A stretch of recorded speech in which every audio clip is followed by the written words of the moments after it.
ఉదయం 6 గంటలయింది. నిద్రలేస్తున్న రాజుకి ఏడుపు శబ్దాలు వినిపిస్తూ ఉంటాయి. ఆ నిద్దట్లోంచి లెగిసి ఎవరు ఏడుస్తున్నారు మా ఇంట్లో అని చెప్పేసి ఇల్లంతా కంగారుగా చూస్తూ ఉంటాడు. ఇంట్లో ఎవరు కనిపించరు. ఏంటి ఏడుపులు వినిపిస్తున్నాయి, ఎవరూ కనిపించట్లేదు అని చెప్పి బయటకు వస్తాడు. బయటకు రాగానే చూసి షాక్ అవుతాడు రాజు. ఏమో ఊరి వారందరూ వాళ్ళ ఎదురింట్లో ఉండి అందరూ ఏడుస్తూ ఉంటారు. అక్కడే ప్రమీల కూడా ఉంటుంది. వాళ్ళ అమ్మని ఎదురింట్లో చూసి తను కూడా బాధపడడం చూస్తున్న రాజుకి ఏమీ అర్థం కాదు.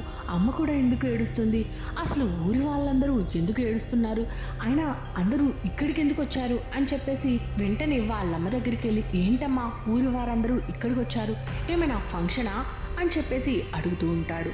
అవునరా ఫంక్షనే, చావు ఫంక్షన్ అని చెప్తూ ఉంటుంది.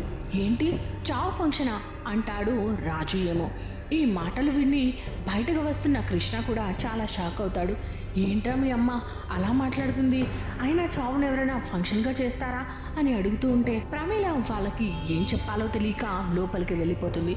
లోపలికి వెళ్ళి వాళ్ళిద్దరి కోసం కాఫీ రెడీ చేసి ఇస్తూ ఉంటుంది. అది చూసి కృష్ణ రాజులు ఏంటి ఆంటీ ఇలా బిహేవ్ చేస్తుంది అని అనుకుంటూ ఉంటారు. ఇప్పుడే రాజు కాఫీ తీసుకుంటూ ఇవన్నీ సరేనమ్మా, అసలు నువ్వు ఏం చెప్పావు, చావు ఫంక్షనా, మాకేం అర్థం కాలేదు అని మళ్ళీ దాని గురించి అడుగుతూ ఉంటే ప్రమీల ఏమో ఏం చెప్పాలో తెలియక వాళ్ళ కొడుకుని ఎలా కాపాడుకోవాలో తెలియక ఇంకా మౌనంగా బాధపడుతూ అక్కడి నుంచి వెళ్ళిపోతూ ఉంటుంది. ఇంకా ఇదే ఆలోచిస్తూ ఉంటాడు కృష్ణరాజులు. వాళ్ళలా ఆలోచిస్తూ ఉంటే రాజు ఏమో ఏం జరుగుతుంది, అసలు ఎవరు ఏం చెప్పట్లేదేంటి అనేసి బయటకు చూస్తూ ఉంటే ఊరి వారందరూ ఒక్కొక్కరిగా వాళ్ళ ఇంటికి వెళ్ళిపోతూ ఉంటారు. కృష్ణ రాజు కూడా అలా ఆలోచిస్తూ ఉంటారు.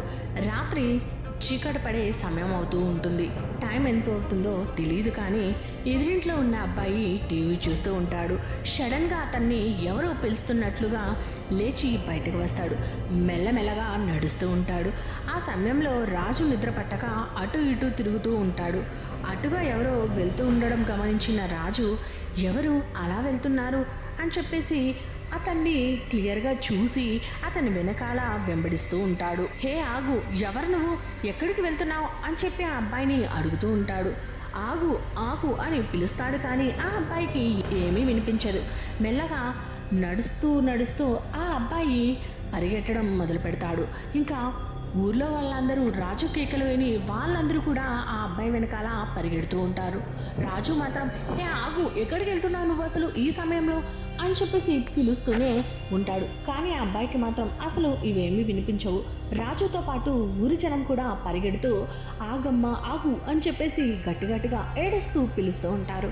అవేమీ ఆ అబ్బాయికి మాత్రం వినిపించవు. అబ్బాయి పరుగు వేగాన్ని కూడా పెంచడంతో ఊరి వారందరూ ఏడుస్తూ ఆగు బాబు, వద్దు బాబు, ప్లీజ్ బాబు ఆగిపో అని చెప్పేసి పరిగెడుతూనే ఉంటారు. అందరూ అలా చూస్తుండగానే ఎత్తైన కొండ మీదకి చేరుకుంటాడు ఆ అబ్బాయి. అప్పుడు కొండ మీద పైకెక్కి ఎవరో పిలుస్తున్నట్టుగా కొండ మీద నుంచి ఒక్కసారిగా దూకే యత్నం చేస్తాడు. రాజు అతనికి దూకే సమయంలో చేయి పట్టుకొని గట్టిగా ఆపేస్తాడు. చేతికి స్పర్శ తగలగానే గాలిలో ఉన్నట్లుగా ఉంటుంది ఆ వ్యక్తికి.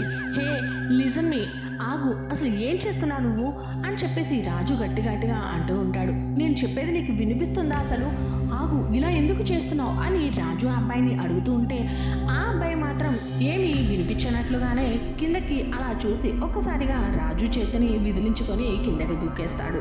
తన కళ్ళ ముందే ఇదంతా జరగడం చూసిన రాజుకి ఏమీ అర్థం కాదు. ఇంకా తను చెట్టుపై నుంచి కిందకి దిగి కిందకి వచ్చి అందరి వైపు చూస్తూ ఉంటే నువ్వు మాత్రం ఏం చేస్తావులే బాబు, ఇది మన ఊరికి ఉన్న శాపం. 24 సంవత్సరాల నుండి 25 రాగానే అబ్బాయిలందరూ ఇదే పద్ధతి, వాళ్ళు ఏం చేస్తున్నారు, ఎవరు ఎంత పిలిచినా వాళ్ళకి ఎందుకు వినిపించట్లేదో అని మాకు కూడా అర్థం కాదు. మనం ఎంత కాపాడాలని ట్రై చేసినా వాళ్ళు మాత్రం ఆగరు అని చెప్పేసి బాధపడుతూ అందరూ కన్నీరు మున్నీరవుతూ చెప్తూ ఉంటారు. అప్పుడే వస్తున్న కృష్ణ కూడా ఇదంతా చూసి వాళ్ళ మాటలు విని చాలా షాక్ అవుతాడు. ఏంటి శాపమా, ఏ అబ్బాయి 24 ఇయర్స్ దాటి 25 ఇయర్స్ బతకడా అనేసి అలా ఆశ్చర్యంగా చూస్తూ ఉంటే ఇంకా రాజు మాత్రం చాలా డిప్రెషన్లోకి వెళ్ళిపోతూ ఉంటాడు. ఏంటి నా ఊర్లో ఇదంతా జరుగుతుందా, అసలు నాకు తెలియకుండా ఇదంతా ఎలా జరుగుతుంది, అందుకేనా నేను ఇప్పుడు ఇంటికి వస్తానన్నా అమ్మ నాన్న వద్దనే వాళ్ళు, అయినా నా ఊరిని ఈ శాపం నుంచి ఎలా కాపాడుకోవాలి, అసలు ఈ శాపం నుంచి నా ఊరిని ఎలా రక్షించుకోవాలి అని ఆలోచిస్తూ ఆ మాటల్ని గుర్తు తెచ్చుకొని ఊరి వారి కన్నీరుని గుర్తు తెచ్చుకొని అలా నడుచుకుంటూ ఇంటికి వెళ్ళిపోతాడు. ఇంటికి వెళ్ళిపోయి వాళ్ళమ్మని అడుగుతాడు. అవునరా, ఊరి వారందరూ చెప్పిన మాటలు నిజమే, నిజంగానే ఊరికి శాపం ఉంది, అందుకే నిన్ను ఊరికి రానివ్వలేదు. బాబు కృష్ణ, వీడిని చూసావు కదా, ఆ సంఘటన జరిగిన దగ్గర నుంచి వాడు కూడా అలాగే అయిపోతున్నాడు. నాకు చాలా భయంగా ఉంది.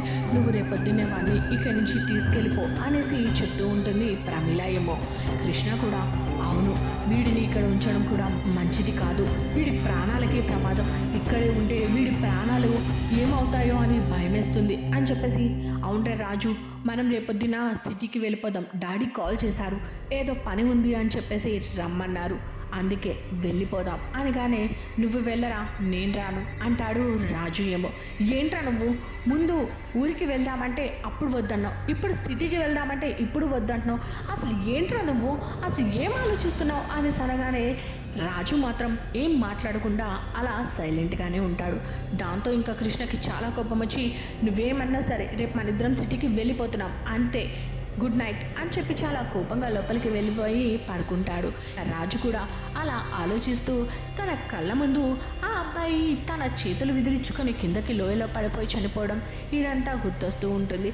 ఊరి వారందరూ ఆ ఊరికి ఉన్న శాపం గురించి చెప్పడం ఇదంతా తలుచుకొని చాలా బాధపడుతూ ఉంటాడు. ఉదయం అవ్వగానే కృష్ణ స్పీడ్గా లేచి రెడీ అవుతూ ఉంటాడు. తను రెడీ అయ్యాక రాజు కోసం వెతుకుతూ ఉంటాడు. అప్పుడే వెళ్ళి ప్రమీలని అడుగుతాడు.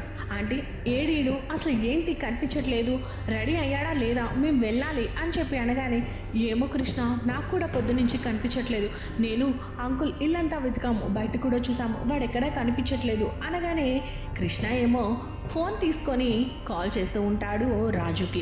రాజు ఫోన్ ఇంట్లోనే రింగ్ అవుతూ ఉంటుంది. అబ్బా, వీడెప్పుడు ఇంతే, ఫోన్ కూడా తీసుకెళ్ళలేదు అని చెప్పి చాలా సీరియస్ అయిపోతూ భయపడిపోతూ ఉంటాడు కృష్ణ. ఏమో బయటికి వెళ్ళిన రాజు మాత్రం నిన్న రాత్రి జరిగిన సంఘటనని గుర్తు తెచ్చుకుంటూ కృష్ణ తన వైపు చూస్తూ, దీనికి పరిష్కారం ఏంట్రా, దీన్ని మనం పరిష్కరించలేమా, ఈ ఊరిని కాపాడలేమా అన్నట్లుగా చూస్తున్నట్టు రాజుకి అర్థమవుతూ ఉంటుంది. రాజు తన ఊరిని ఎలా అన్నా ఈ శాపం నుంచి కాపాడుకోవాలని కృష్ణకి ప్రమీలకి దూరంగా వెళ్తాడు. ఇంకా ఉంది, ఇక్కడితో ఈరోజు ఎపిసోడ్ మాత్రమే అయ్యింది. రేపు రాబోయే ఎపిసోడ్లో నిజంగానే రాజు పరిష్కారం కనుక్కుంటాడా, లేదా తన బర్త్డే కూడా ముందే ఉండడం వల్ల ఆ శాపానికి రాజు కూడా బలవుతాడా అనేది చూద్దాం.